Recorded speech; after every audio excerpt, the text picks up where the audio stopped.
Bismillah, salatu salam ala rasulillah, sallallahu alayhi wa sallam. En guise de résumé, de notre dernier cours de spiritualité, nous avons abordé la station spirituelle de la pudeur, et ce dans l'objectif d'approfondir la station de la repentance.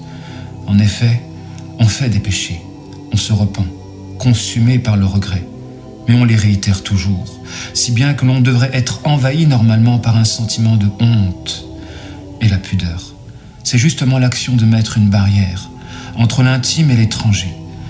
Cette barrière qui se crée naturellement lors de la trahison d'un amour. Il y a plein de manières d'aborder cette notion de pudeur.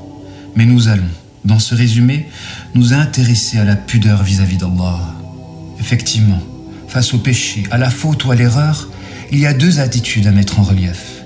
Celui qui est déçu de baisser dans l'estime qu'il se fait de lui-même, et celui qui est déçu de décevoir celui qu'il aime.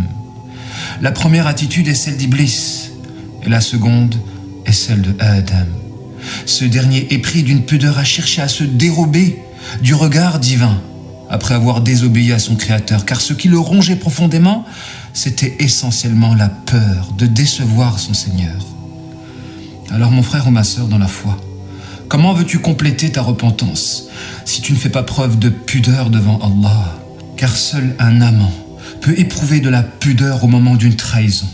Et la pudeur d'Allah, parlons-en, lui qui dit dans une tradition divine: Ya ibn Adam, innaka ma stahyayta minni, ansaytu an-nas uyubak, wa ansaytu biqa' al-ard dhunubak, wa mahawtu min al-kitab zallatik, wa illa naqashtuka al-hisab yawm al-qiyamah.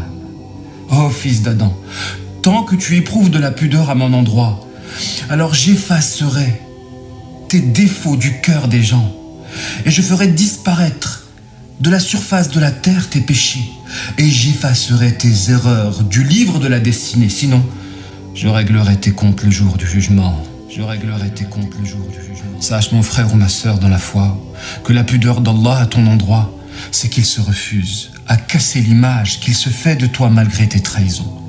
Subhanallah, Subhanallah. Vous avez probablement tous et toutes connu la trahison d'une personne que vous avez aimée sincèrement. Eh bien sachez qu'éprouver de la pudeur vis-à-vis de cette dernière, c'est refuser de casser son image en votre conscience en lui cherchant des excuses.